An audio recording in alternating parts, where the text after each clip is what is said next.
Hi everyone, this is Luke. Today I will guide you step by step on how to sync Trello with your Google Calendar. If you find this video useful, don't forget to leave a like and subscribe. Now let's get started.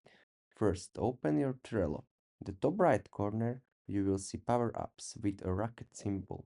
Click on Add Power-Ups. In the search panel, type Calendar Power-Up and select this first option and click on Add. Now go back to your board, and as you can see, we already have the calendar installed.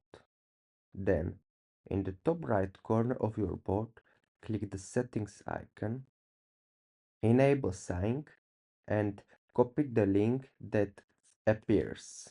Now go straight to Google Calendar. On the left side, under My Calendars, in Other Calendar section, click the plus button icon and select From Web Address.